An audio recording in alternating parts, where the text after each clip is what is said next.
السلام علیکم ورحمۃ اللہ وبرکاتہ. امید ده تمام ملګري بخیر خیریت سره دی. الله پاک تاسو په خپل عزت او امان کې ساتي. ملګرو نن د صلات تسبیح مبارک خبره کوم. پیغمبر صلی الله علیه وسلم خپل تر حضرت عباس رضی الله عنه فرمایل چې اے عباس اے زما تره تا ته یو داسې عمل ونه ښیم چې کله هغه ته وکړې الله پاک به ستا مخکیني وروستوني پټ او ښکاره لوی واړه هر قسم ګناهونه به معاف کړي. او بیا پیغمبر صلی الله علیه وسلم فرمایل چې ای زما تره که ستا طاقت وي نو هر ورځ دا لمونځ کوه. که هر ورځ نشې کولی نو په هفته کې یو پیر کوه. که په هفته کې نشې کولی نو په میاشت کې کوه. په میاشت کې نشې کولی نو په کال کې کوه. او که ډېر نشې کولی نو په ژوند کې خو یو پیر دا لمونځ خامخا وکړه. او بیا د پیغمبر علیه الصلوة والسلام د صلات تسبیح لمانځه طریقه وښودله. نو صلات تسبیح لمانځه طریقه دا ده چې څلور رکعاته نفل نیت به انسان وکړي. په دې طریقه باندې څنګه چې لکه مطلب نو نیتونه کوي یا نیت ویلو د ضرورت هم نشته، په زړه کې بس دا راولي چې یاره زه څلور رکعاته صلات تسبیح لمونځ کوم. د صلات تسبیح متعلق یو څو خبرې یاد ساتل پکار دي. یو خو دا چې د دې لپاره څه صورتونه متعین نشته دی، هر صورت چې پکې ته ویلی شي، هر صورت چې دی دا پکې ویلی شي. دویم دا ده چې په دې کې دا کوم تسبیحات دي دا په یو رکعت کې 75 پیرې راځي او په څلور رکعتونو کې دا 300 پیرې راځي. خو د دې د شمارولو لپاره ته تسبیح نشي استعمالولی. ته په شمار باندې نشي کولی چې 1 2 3 4 5 دا نشي شمارولی، بلکې داسې به کې چې په دې لاسونو کې زمونږ د ګوتې چې کوم دي د دې 5 ګوتې دي او 3 بندونه دي. په یو ګوته کې 3 بندونه، په بل کې دا ټول 15 بندونه دي. نو چې ته یو پیر ووایې نو د ښی لاس کې چې کوم ګوته ده دې به زور ورکوې، بیا چې دویم پیر دی بل بنده به زور ورکوي، بل دریم پیر باندې بل ورکوي، بیا به څلورم پیر باندې بلې په 3 بندونو زور ورکوي. نو په دې طریقه باندې به دا پوره کوي. تسبیحات دا دي سبحان الله والحمد لله ولا اله الا الله والله اکبر.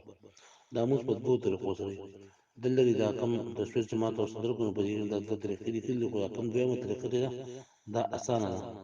په دې کې دا دی چې کله اول انسان نیت وتړي او سبحانك اللهم ولا اله غیرک پورې موږ ووایو نو بیا 15 پیرې دی الحمد نه مخکې به د سبحان الله والحمد لله ولا اله الا الله والله اکبر دا وایي. بیا چې کله سوره فاتحه ووایي د سوره فاتحې نه وروسته صورت میلاو کړي د هغې نه بعد به لس پیرې چې نن دا به دی ووایي رکوع له به رالېږي. بیا چې رکوع له لاړ شي نو رکوع تسبیحات به ووایي، د هغې نه بعد به بیا لس پیرې ووایي.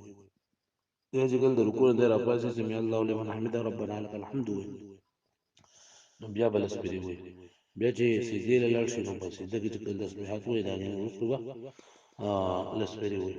بیا د دوو سجدو په منځ کې کوم جلسه چې د دې کې به لس پیرې ووایي او بیا په دویمه سجده کې به د سبحان ربي الاعلی نه وروسته لس پیرې ووایي. نو په یو رکعت کې دا 75 پیرې شو. دویم رکعت چې څنګه پاسي اول به 15 پیرې ووایي او بیا به سوره فاتحه او سورت کوثر مې بیا به 10 پیرې ووایي. نو په دې طریقه کې په ولاړه باندې یعنی په قیام کې 25 پیرې چې دا رااله 15 پیرې د الحمدلله مخکې او 10 پیرې چې دا سورت نه وروسته. په دې طریقه کې په دویم رکعت کې چې کله مونږ قاعده کوو او کله په څلورم رکعت کې قاعده کوو نو په دې کې ویل نشته دی. دویمه طریقه دا ده چې کوم په دې تصویر کې اول لیکل ده چې 15 پیرې د سوره فاتحې نه وروسته یعنی سوره فاتحه او سورت میلاو کې د هغې نه وروسته 15 پیرې وي. بیا لږ زره رکوع کې لږ زره د رکوع نه پاسې او لږ زره په سجده کې، بیا د سجدې نه چې پاسې بیا په دویمه سجده کې. خو چې کله د دویمې سجدې نه پاسېږي نو بیا به کښېنې او لږ زره پیرې لس پیرې چې دا به ووایي، بیا بغیر د الله اکبر نه دا به پاسې. نو په دې کې انسان اکثر بیا غلطي کوي چې ته پته نه لګي چېرته دا زما اولنی رکعت ته چې پکې کېناستم که دویم رکعت دی که دریم رکعت دی.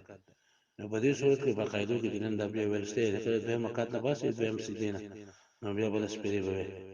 پیغمبر علیه الصلوة والسلام کله په یو پیر باندې به کوو کله په دې بله پیر باندې به کوو. هر څنګه چې ته کولی شي په کوم طریقه باندې تا ته اساني ما کولی شي. بل دا ده چې په یو دغه کې ستا نه پاتې شول مطلب ته قیام تا کوه په قیام کې ستا نه 25 پیرې پاتې شو یا د نه لس پیرې پاتې شو نو باید به چې وروستو کوم رکن روان دی لکه رکوع ده چې په رکوع کې به بیا وې یا په جلسه کې ستا نه پاتې شو چې په سجده کې به وې. خو دا کم پاتې شوي چې دي دا په قومه کې او په جلسه کې به نه وې. په قومه او په جلسه کې به صرف لس پیرې د خپل وې او چې کوم نه پاتې شوي به نه وې. ځینې نور دا وایس به بیا ووچي. خو چې کوم کسان دې متعلق بیا څه تپوس مپوس کوي بیا هم بیا ما نه تپوس وکړئ. الله پاک دې زموږ ټول ګناهونه معاف کړي. بل دا چې کله دا لمونځ وشي د هغې نه وروسته بیا د خپل ګناهونو لپاره د خپل عادتونو دعا د الله پاک نه خامخا غوښتل ته پکار ده. السلام علیکم ورحمۃ اللہ.